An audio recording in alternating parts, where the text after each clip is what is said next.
Hi, I'm Jeff Mason, publisher of Transport Topics. This week, we're proud to publish the 2015 edition of the Top 100 list of the largest for-hire motor carriers in the U.S. and Canada. The TT Top 100 is one of the most anticipated features of the year for our readers, and I'm pleased today to be joined by TT Senior Features writer Dan Berth, who will talk about the list and the state of the trucking business today. We'll also be talking with Bob Costello, Senior Vice President and Chief Economist of the American Trucking Associations, about what carriers are doing or not doing to expand capacity. We will also ask Bob to discuss the driver shortage and what the future holds for the economy. Our program also includes a Skype interview with Ben Cubitt of Transplace, who will tell us what shippers can do to make themselves more carrier-friendly. And it includes your participation, too. Many of you have already sent in questions that we will be addressing, and we welcome your questions during our live show as well. You can send them by email to share@ttnews.com, or just enter them into the comment box that appears on this article page. Our thanks today, our show is sponsored by U.S. Bank and PC Myler. So first, let's get a brief overview of the 2015 Top 100 list from Dan. All right, thank you very much, Jeff. The Top 100 list is always interesting to see.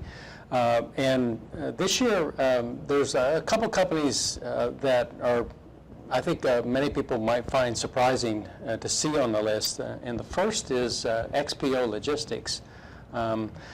This is a company that a few years ago set out to consolidate the logistics industry and has ended up owning a lot of trucking assets. And they ranked number 14 on the list this year. And they were not even on the list last year, so it tells you that things can change pretty quickly.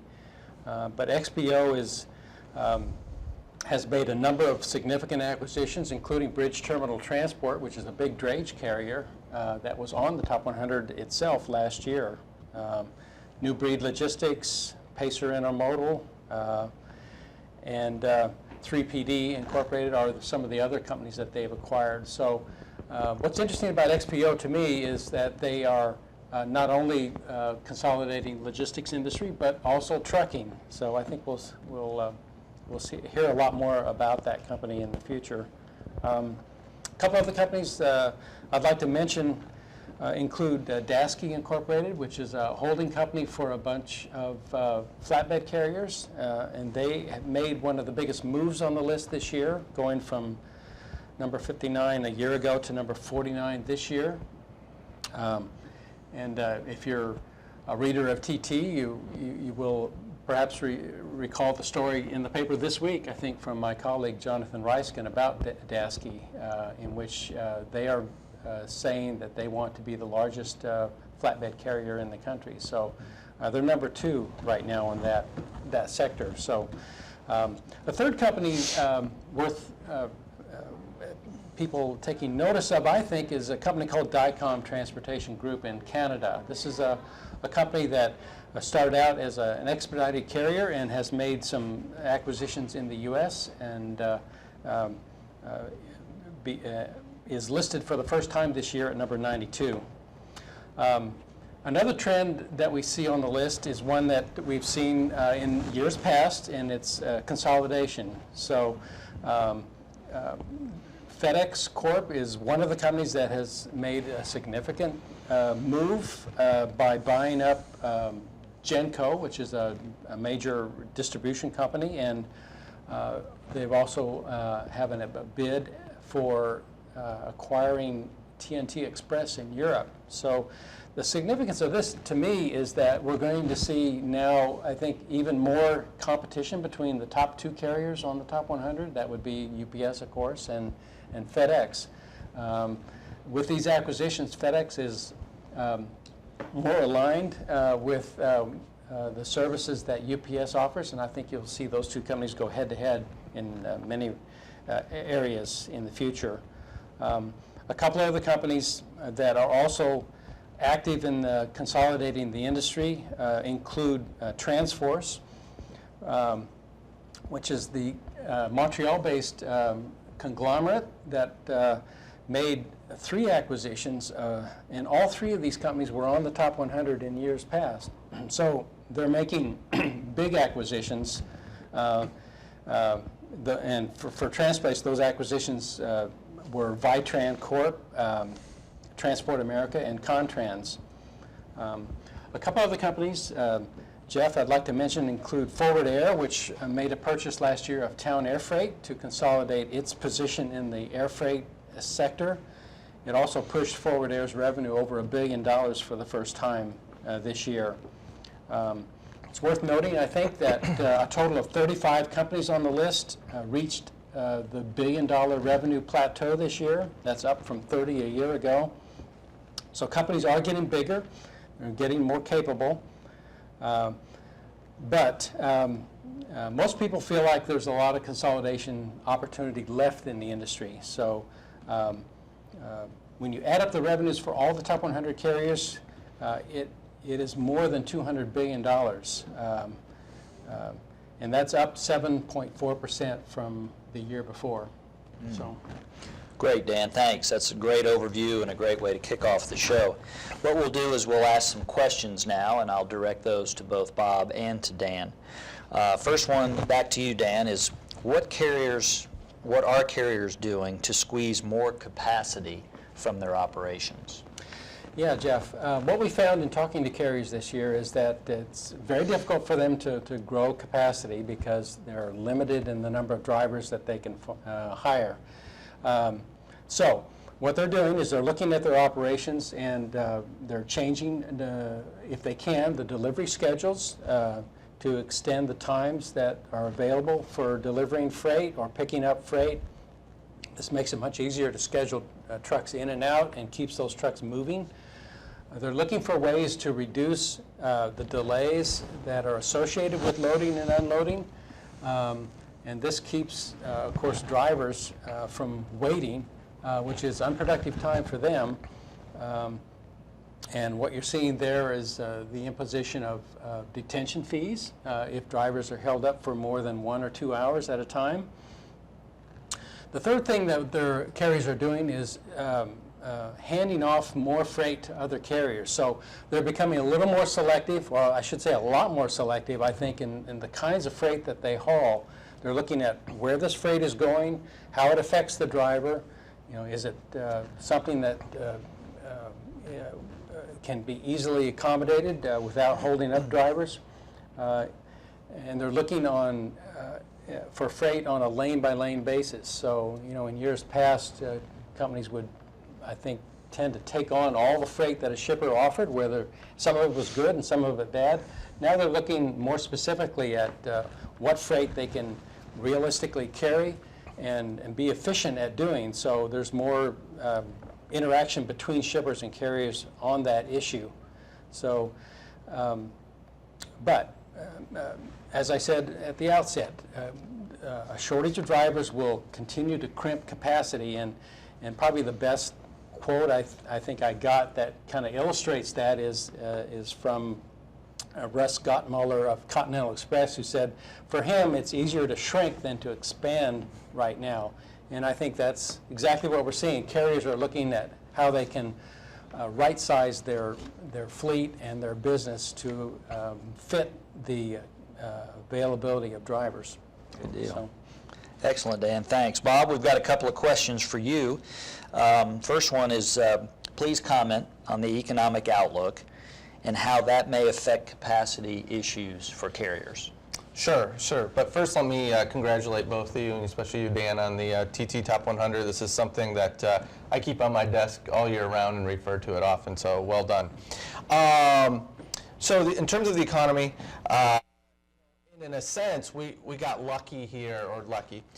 Capacity has loosened up a little bit here early on this year. It's still tighter than it was, certainly in 13 and 12 and so forth. Not as much as 2014, but it's really just a reprieve because the economy has slowed down in the first half of the year. In the first quarter, we saw GDP contract a little bit.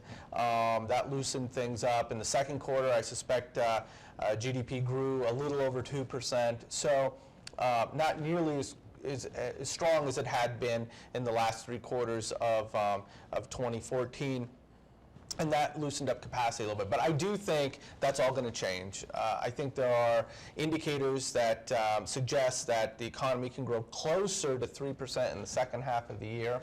And if we look more specifically towards the trucking industry and what drives freight, we've got some good things and we've got some not as good things, right? On the good side, you've got housing starts going to grow over 10% this year. That's over 1.1 million new starts. Consumer spending is going to accelerate. If you look just at real or inflation-adjusted consumer spending on goods only, because that's what we put in trailers, it'll grow close to 4% this year versus a little less than 3.5% last year. So we see some things quickening. Now, on the sort of downside, you've got factory output has slowed down after growing nearly 4% in 2014. I suspect it'll grow closer to 2% this year. And in fact, this morning the Federal Reserve announced that in June production was flat, right? So, and what's driving that? In part, it's the stronger dollar.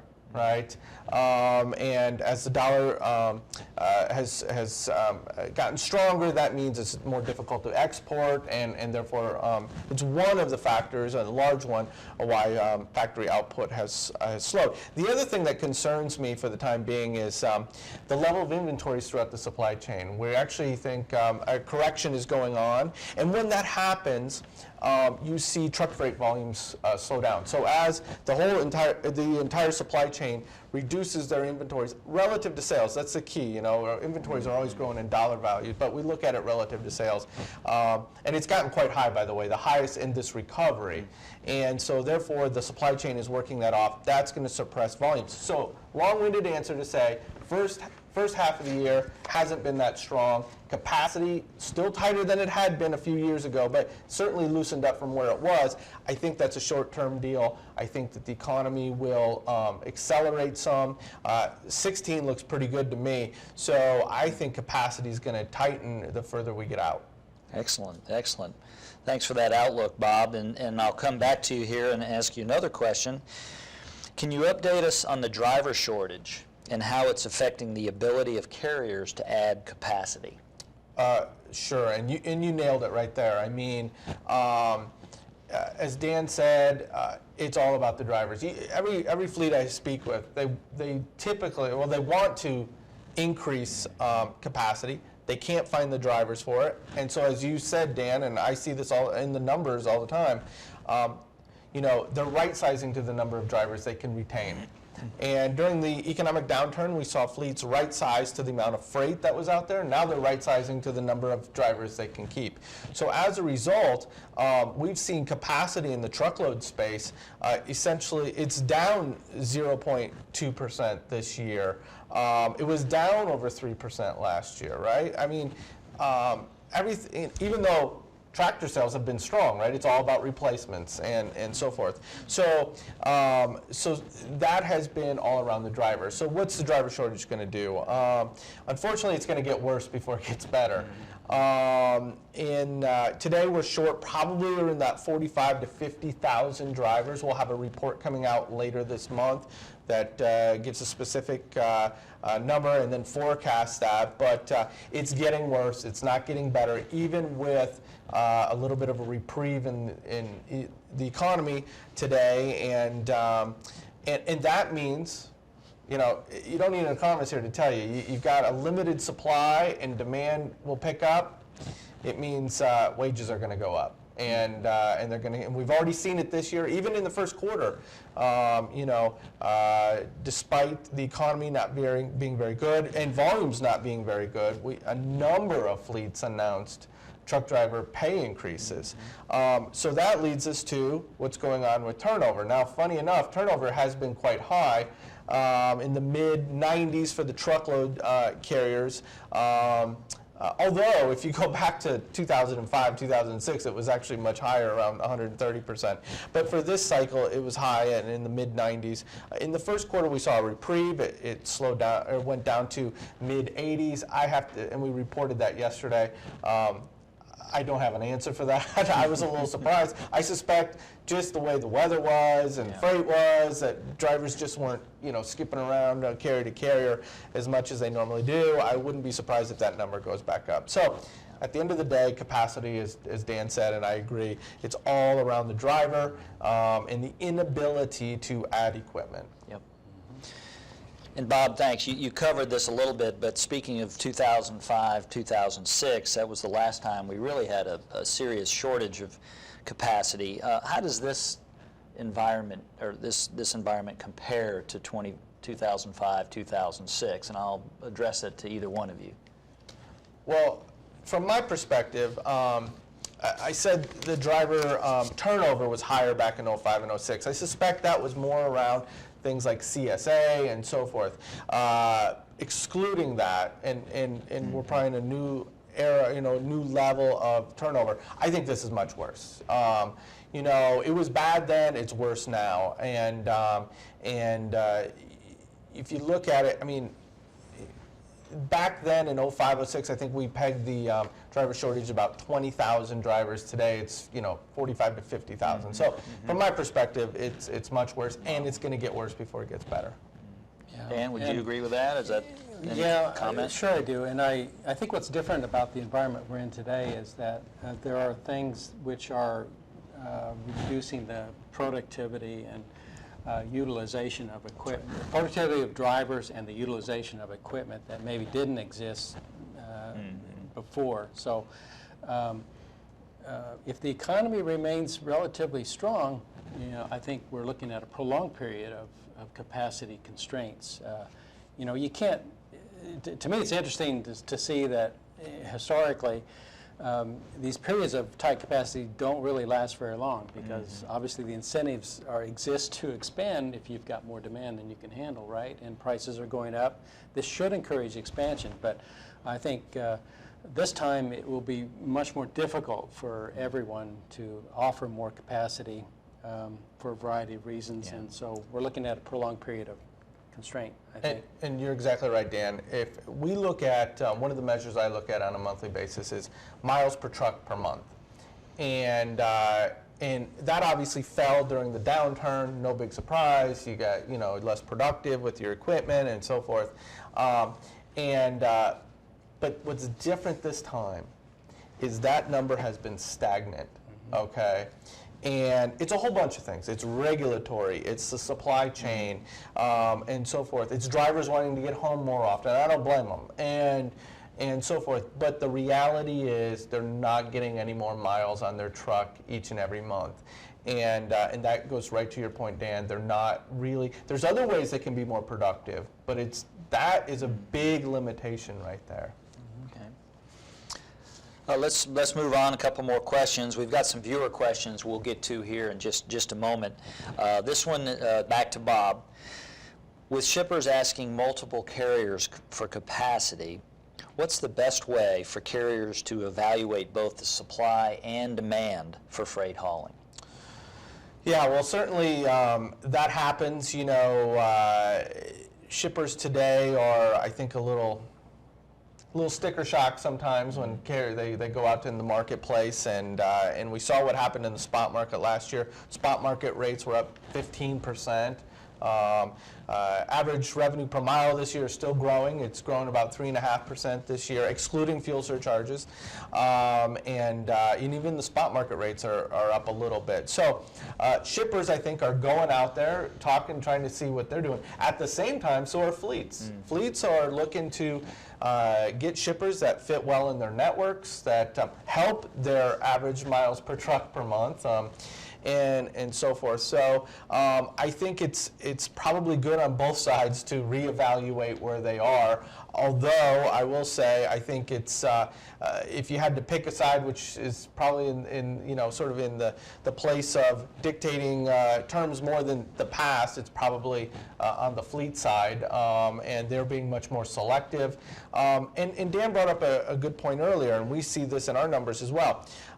Fleets are, you know, it used to be just a handful of fleets had sort of logistics services where they would then farm out freight to, which didn't, you know, fit with their trucks. And now so many more fleets are doing that, and so forth. And related to that a bit is in terms of capacity. You know, I talked about the inability to add capacity. One of the interesting things we found is fleets have added a little bit of company tractors. I went back and looked at this compared with where we were in January of 2014 and where we stood in May of this year. And what I found was they were able to increase their company tractors about 3%. The difference is their independent contractor numbers fell almost 5%. So now some of that's probably independent contractors moving into an employee situation, getting rid of their truck and going on and becoming an employee. But certainly this talks about the challenges out there. So not only are shippers having a problem getting capacity, but even fleets, I think, are struggling on their logistics side to match up with outside capacity outside of their own tractors. Great. Jeff, could I maybe add one point to this? What I've heard from a number of people recently is that you know, shippers are, many of them have core carriers that they rely upon, but they're finding that those carriers are declining more loads than they have in the past. So now they're looking at adding more carriers to their process so that they have choices. That's right. I don't know how that's going to play out because one of the problems carriers and shippers have is predicting the amount of freight that is going to be available to them. So, but I think shippers are looking for alternatives, and they're shopping around more and more for freight hauling capacity. So, yeah. Okay. Thank you, guys. Why don't we ask? We got a question from a viewer, Matthew Frankel. I'm not sure who Matthew is with, but I'm going to address this to Dan and ask, over the next 12 months, how much capacity in percentage terms do you expect to be added or reduced for the for-hire truckload market? Is that for Bob? That's really for Bob, not for me. I have no idea. Well, you know, I can't put a specific number on it, but let's think conceptually about this. And that is, obviously they've struggled to do it so far. You know, if we go back and we look at capacity numbers over the last couple of years, the truckload carriers have not added to their tractor counts on an annual basis since 2012, right? And in fact, in 2014, they reduced it by about 3%. And some of that was right sizing. You got trucks parked along the fence, and you can't get drivers for them, so why do I have them? Let's just get rid of them. So I'm not suggesting that was all usable capacity. But my point is, we haven't added since 2012. And it goes back to what we've been talking about. It's all around the driver and so forth. With that said, I do think there has been a little bit of success with some pay increases for drivers. You know, getting and retaining drivers is more than just pay, all right? But that is the natural market reaction to the shortages we had discussed earlier. So again, that was more on the company side than the independent contractor side, but they've had a little bit of success there. Hopefully that will go, you know, build a little bit. However, with that said, if I'm looking back 12 months from now, if we're lucky, we've added, I don't even think you can add 0.5%. Wow. So we'll have to see where that goes, but I think it will be a struggle just to maintain where we are. When you look at all, you know, both company tractors and independent contractors. And I'd say if we're out, 12 months from now and it increased at all, I'd say that's a success. Right, right. Speaking of retention, Bob, we have a comment from a viewer, Tracy Caffrey, with a motor carrier. She says, my biggest challenge is finding qualified drivers. Right. There are plenty of drivers, Lord knows, they change jobs quite frequently. Carriers don't want to save or help what they have.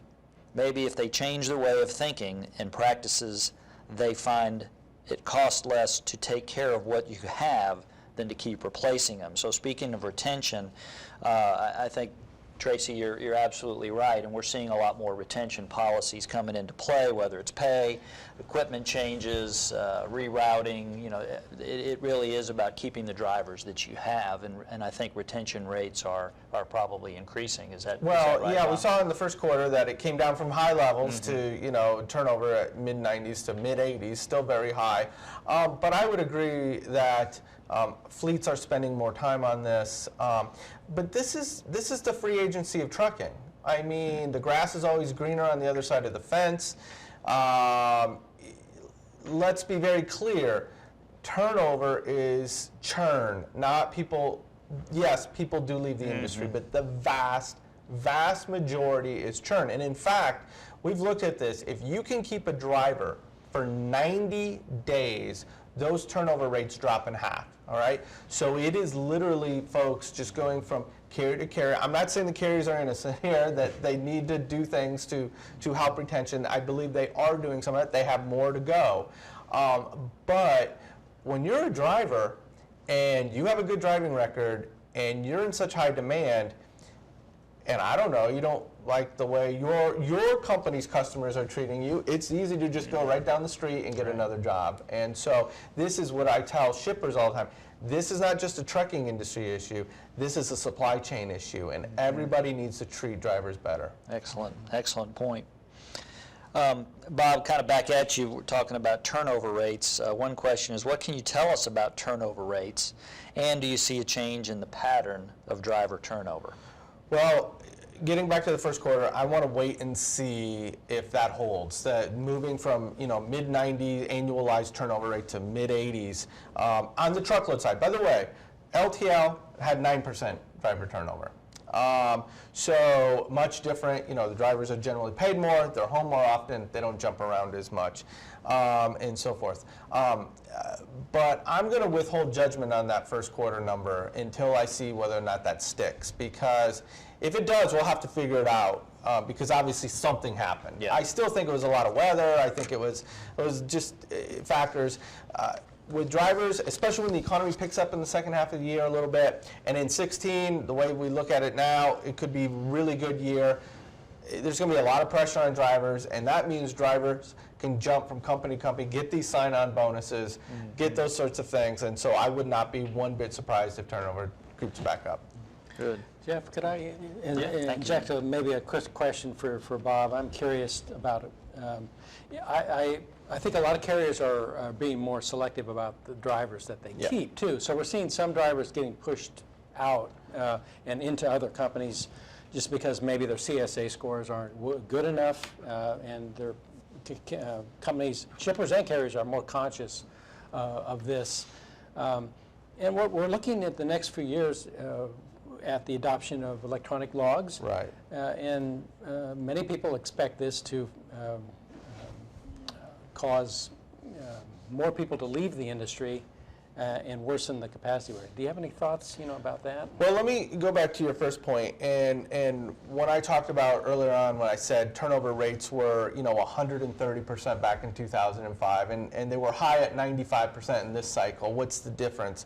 And I think it's what you're talking about. I think there's some drivers that don't jump ship as much as they used to because of carriers are being more selective in their drivers. I also think there are more drivers today, or have been over this cycle, that get pushed out of the industry.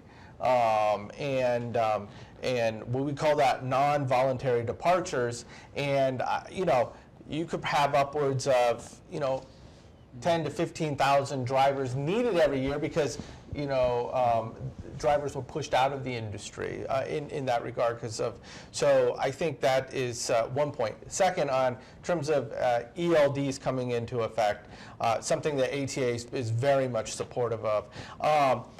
You know, it certainly doesn't help capacity. It doesn't help, right? I mean, it's not adding to capacity, right? Although, you talk to fleets, and after they have certainly have them after a while, and you get used to them, you can start increasing. You match up drivers with freight better, and so forth. But there is an initial sort of drop, not necessarily because all drivers are cheating. That we know that's not the case.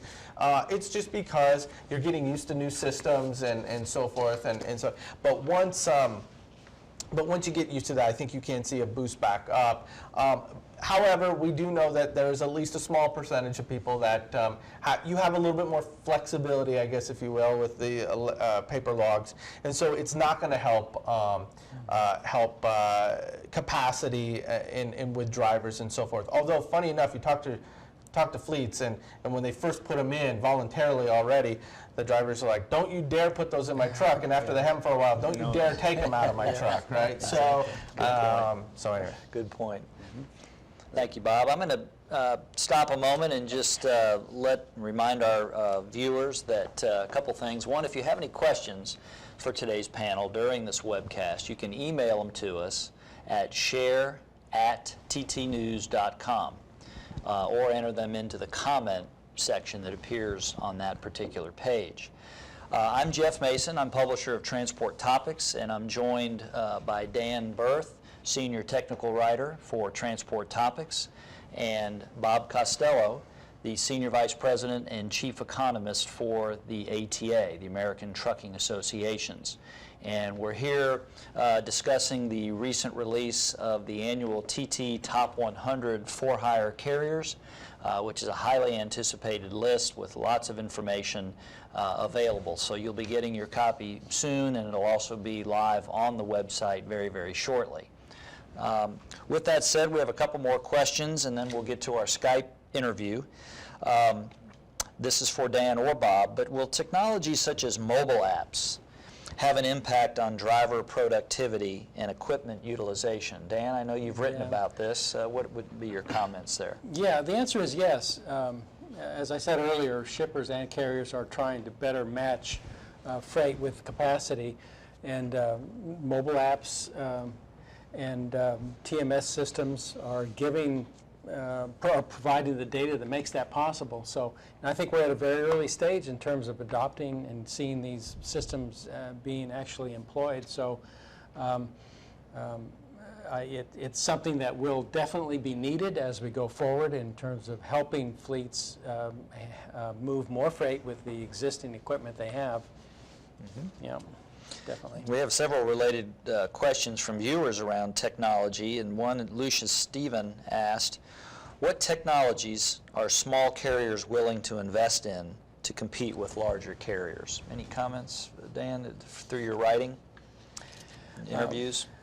Well, again, I've been impressed with, you know, the availability of mobile apps and other forms of computer technology that make it possible for a guy, an owner-operator perhaps, or a small fleet to access information about loads, manage his business, and do some things that give shippers visibility to the freight. These are things that big carriers can do now, and handle payments and all that sort of thing. So the extent to which that is available to the small fleets is definitely going to, you know, level the playing field for them and make it possible for them to grow and succeed, because frankly I think the industry right now is relying upon these small fleets and owner-operators to provide the additional capacity we need in the market. So anything that helps them manage their business better is a positive for the industry. Well, I think in terms of the small carrier too, related to that is, had we been having a discussion 18 months ago, it would have been about all the fleets we expect to go out of business, right? Fuel prices were high. You had fleets with old equipment. They were getting nickeled and dimed to death on that. Those trucks were less fuel efficient on higher fuel prices. And we were talking about expecting a lot of companies to go out of business. But in 2014, small fleets were thrown to lifelines, right? They were given the drop in diesel fuel prices and the surge in spot market rates. And what did they do with that? Well, they invested in new tractors, continue to do that.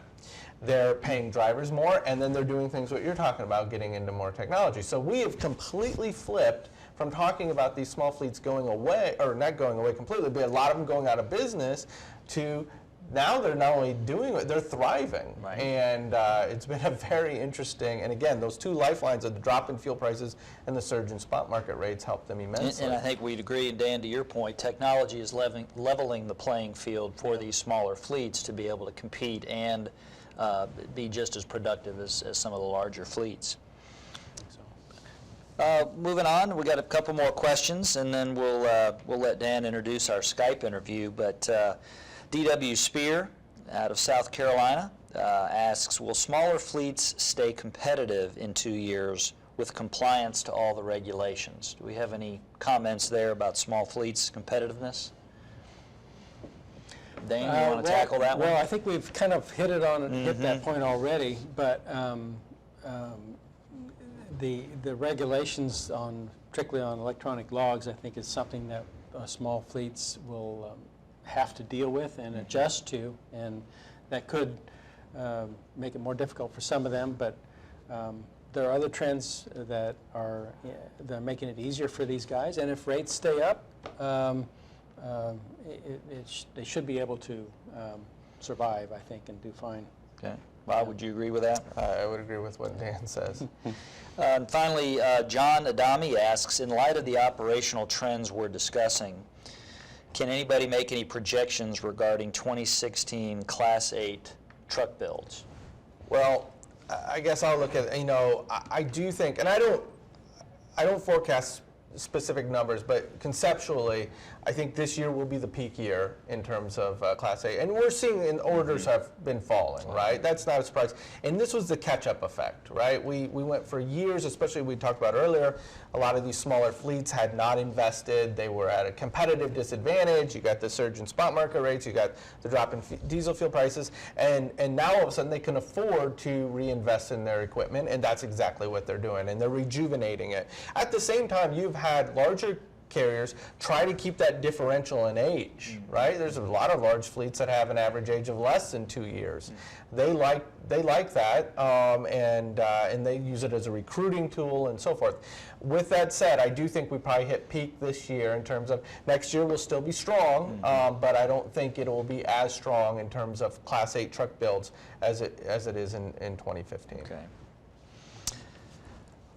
We'll move into part two. Dan, I want to ask you a little bit about your story this week.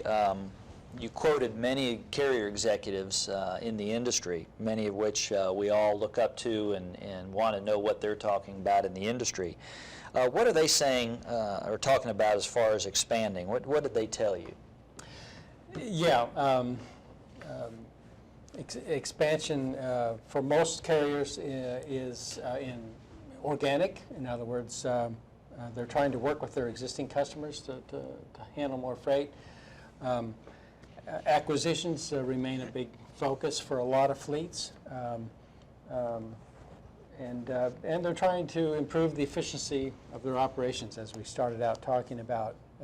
What can you do to reduce the delays in picking up and keeping your trailers and trucks moving? So, yes. And related to that, Dan, and I tell shippers this all the time, exactly what you said. You want to expand capacity, get drivers in and out of your facilities faster, right? And that instantly increases capacity, right? So, detention time or waiting and detention time, that's one area we can make some improvements in. Yeah, good points. And Dan, it's obvious that shippers have a big role to play in helping fleets to provide capacity. Can you tell us a little bit more about that, how fleets are working with shippers to add capacity? Yeah, sure. one of the comments I got from a fleet executive, this is Jim Richards at KLLM, was that many shippers now understand that it's in their best interest to become the shipper of choice for a carrier. So, so what can they do to improve the handoff of freight and to make things more efficient for the carrier? Along those lines, we spoke with Ben Cubitt at Transplace, who did a survey of carriers to find out exactly what the things were that make the most difference in this regard. And I think we're going to play a little bit of that interview right now. We're interested in the work that Transplace.com has done to survey motor carriers, asking them what they want and need from shippers in order to make their freight more appealing. Could you tell us what you found out? What are the most important things that a shipper can do to make themselves more appealing to motor carriers right now? What was key to the drivers, what was key to the carriers was productivity, dwell time. You know, do you keep, it really all boils down to a lot of detail around it. Do you help me keep that truck moving? Because if I keep that truck moving, I'll make more money, the driver will make more money, and that's really key because we're talking about an industry where drivers largely are not paid by the hour, they're paid by the activity, so if they're not moving, they're not making money. You know, I think another thing you've done is some work on helping carriers design scorecards for shippers. Am I right? Yeah. Could you talk a little about how these things, how a scorecard could be set up and what it measures exactly? Yeah, so I would say we've had a lot of discussion with carriers about it. I still think, and this is one of the things we talk with carriers about individually and we talk about in our carrier conferences, I think most carriers or a lot of carriers still don't bring as much data to the discussion as they could. You know, if you contrast the railroads will come meet with a shipper and they're going to have all sorts of information, you know, how profitable the lane is, you know, what the dwell time is. They're going to talk about their capital investments. They're really going to educate shippers on what's going on with their industry. The LTL guys have had a lot of data. The LTL guys can come in and say, hey, you're operating at this level, or, you know, we need some help, or, you know, those lanes are not good for us, but the others are, so net, your business is okay for us. But truckload carriers have really, for a lot of reasons, have not had that level of detail. More and more are. I would say it's what our research showed was probably about 50% of carriers have a shipper scorecard, and it may be formal or informal, so they kind of know how shippers rank. But it's very rare for them to share it with a shipper. So, you know, getting ready for this call, I talked to a bunch of carriers again, and, you know, it's almost unheard of for a carrier to give a shipper a scorecard. Now, we actually have some customers who want us to help them develop a scorecard that they then go out to carriers and share. But I think to this point, truckload carriers have really been reluctant to kind of formally score their shippers. They may informally share some data, but you know, that whole leverage, the leverage has been on the shipper's end, and I think carriers have been a little reluctant to share a scorecard.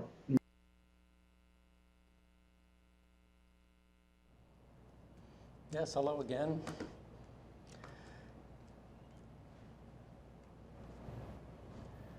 Okay, yes, thank you. I thought it was very interesting to hear Ben talk about how railroads are doing a better job than trucking for the most part in communicating with their shippers in terms of data that they need to help make decisions about freight.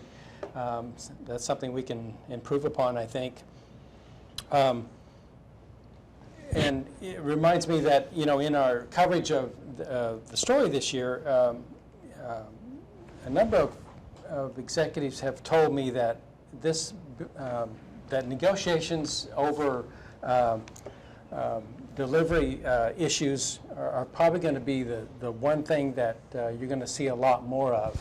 In other words, you're not going to just be talking about rates anymore. You're going to be talking about what you can do in terms of improving the loading and unloading situation. So detention fees will play a big part in that. And that's a question that that I put to Ben, and we'd like to run his response to that right now. One more final question. You talked about detention fees a moment ago. How commonplace are they right now, and do they are they effective in terms of forcing change or decreasing the delays that drivers have? And on the same token, do you see carriers that are paying drivers for waiting? Yeah, those are both great questions. I think it's important to look at both sides of that. So we probably see detention.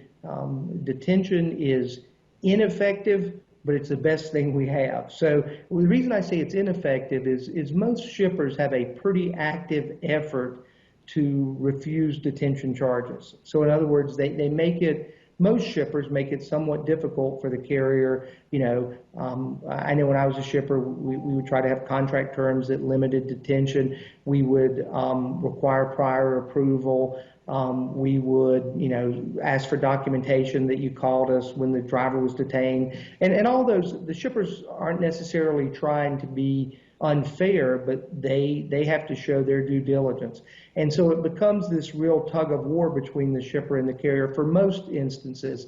So, some shippers, I would put shippers in about three categories. There are a few who've put active programs in. So it's cut and dried. When you arrive at a supplier or one of their facilities, you go on the clock, and for every amount over X, and some just pay detention everything over 15 minutes, some over 2 hours, but they'll pay detention, and they've really I think done the right thing, where if there's detention, they pay the carrier, and then they use that in a scorecard against the supplier or the site to say, hey, you caused detention and we had to pay it. We're not going to do that. That's still far and away the exception. Most people fall into one of two camps, which they almost never will approve detention, and so the carrier has to decide whether to fire them or not if it gets severe enough, or they make it somewhat difficult. And I'm probably overstating it, but it becomes this approval process that some shippers make very difficult, some make medium difficult, and some play it pretty straight up. But it's I think most carriers would tell you that they have to do a combination of filing for detention and possibly firing the shipper if it gets severe enough, because they know they're going to have a difficult approval process often.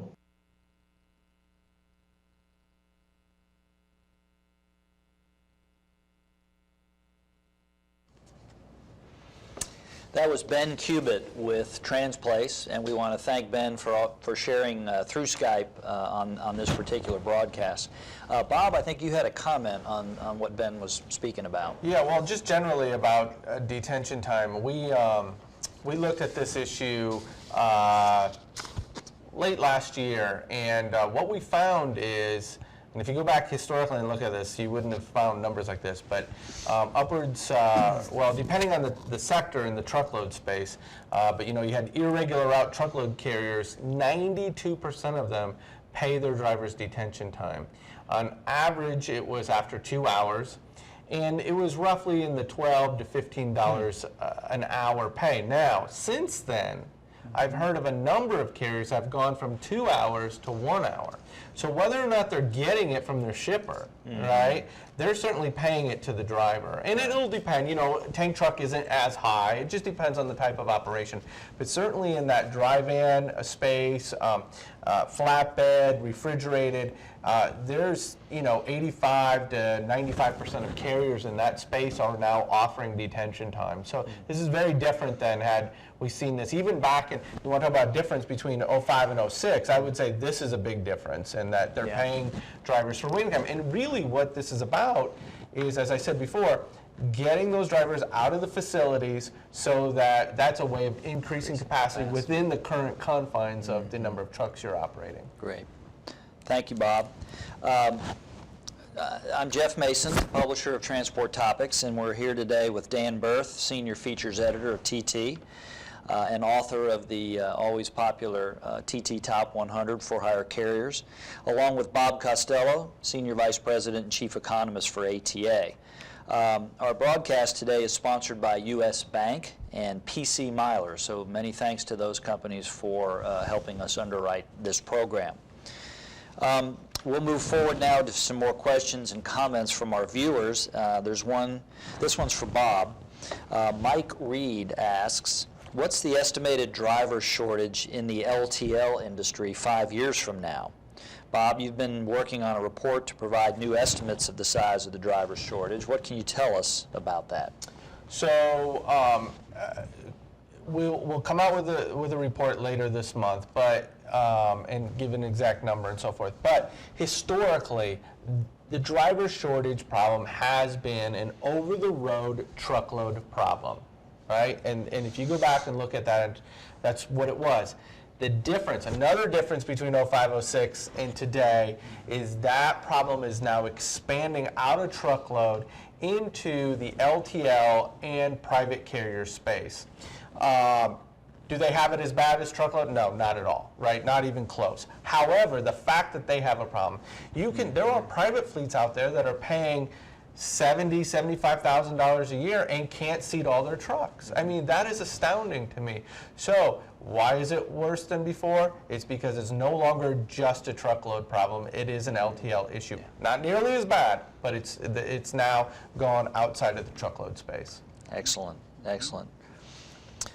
This one's for Dan. Prasad Galapali asks, what's the one thing that could change the availability of capacity without the need to add more trucks? Dan?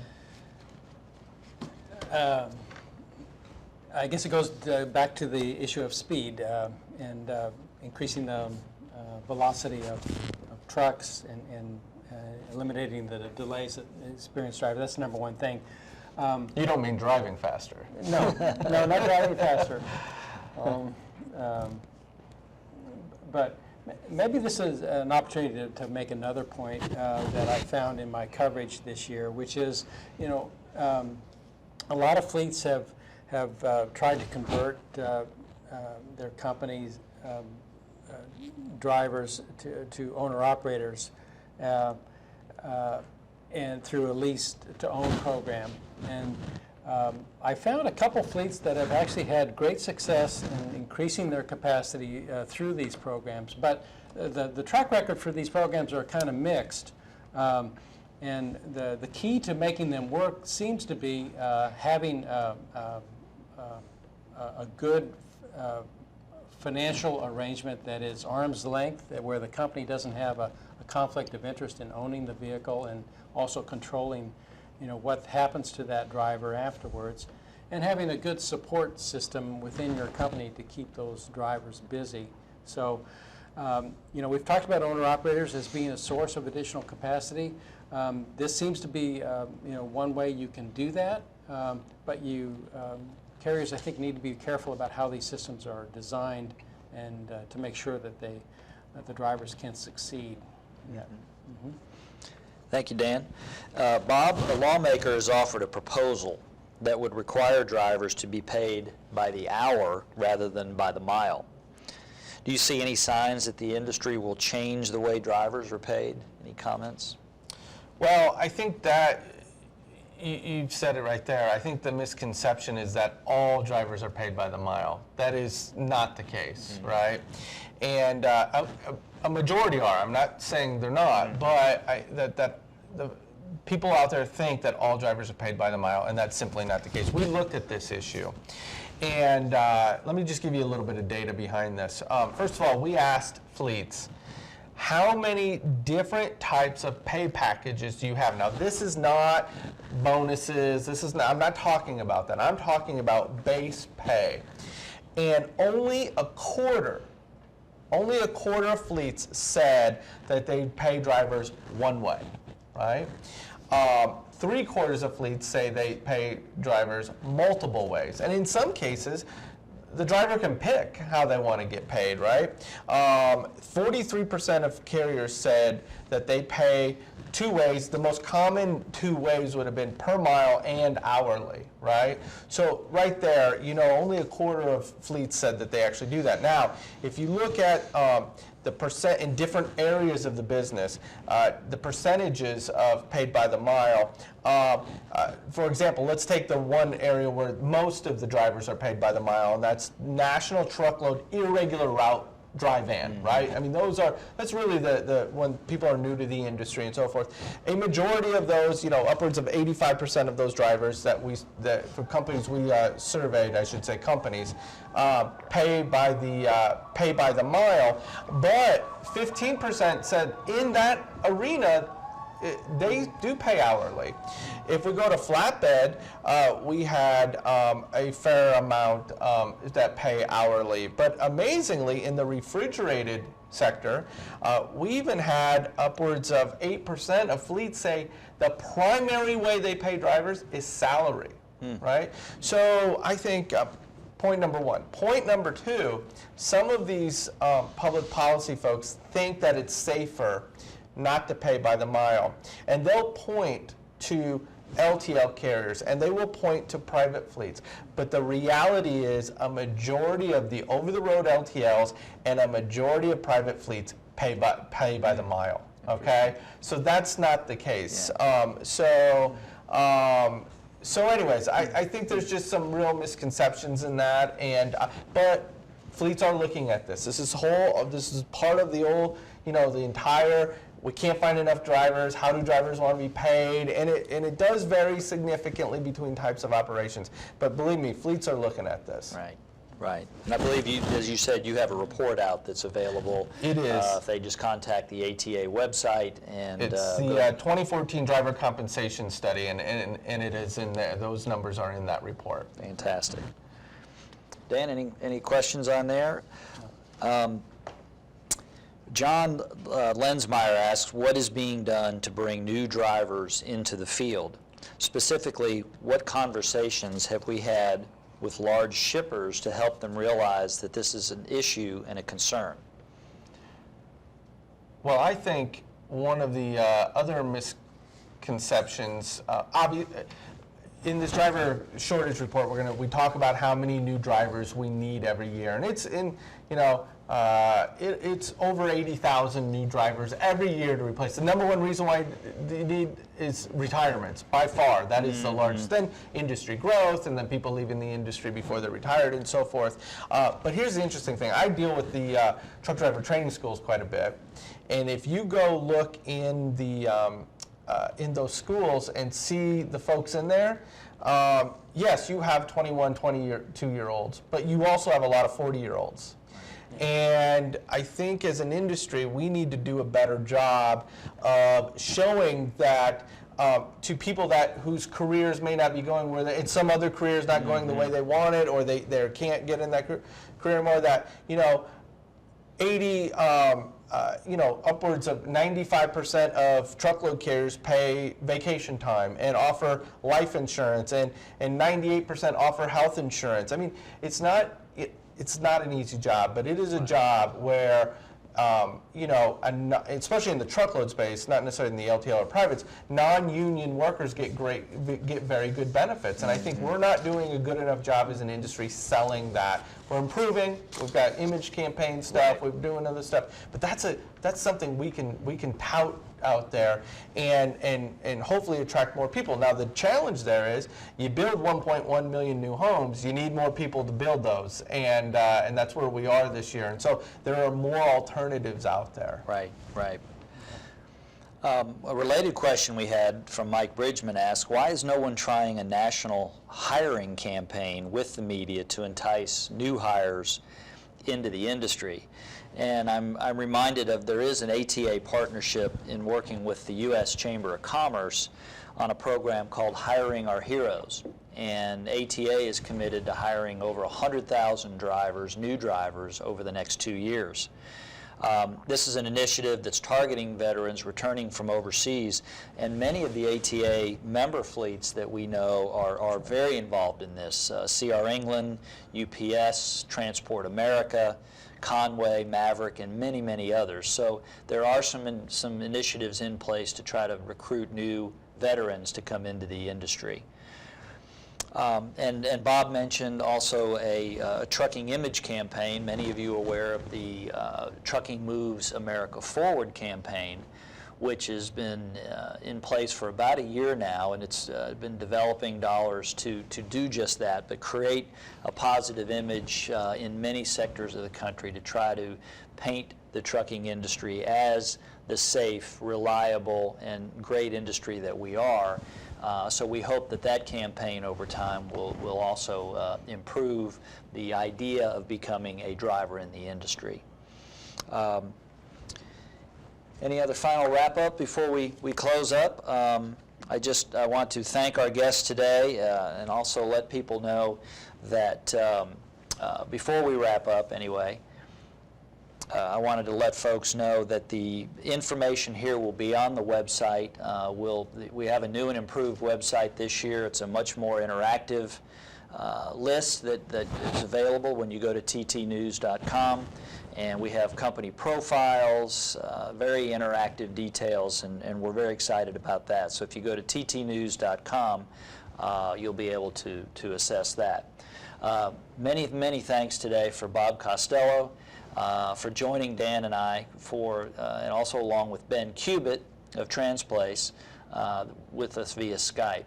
Please tell your friends and colleagues that what they missed, and this will also be replayed very shortly, will be available on our ttnews.com site, as well as YouTube. So once again, our sponsors for today's Live on Web were U.S. Bank and PC Myler. Many thanks to those organizations. We've created a special circulation offer for those new to Transport Topics, and we'd like you to take advantage of it. Please head on over to liveonweb.ttnews.com/subscribe, and you'll be receiving a special offer. And after the broadcast, make sure to visit ttnews.com/top100/for-hire to download the complete list and experience the new interactive components that I mentioned about earlier. I'm Jeff Mason, publisher of Transport Topics, saying thank you, and we appreciate your watching the show. Take care and have a great day.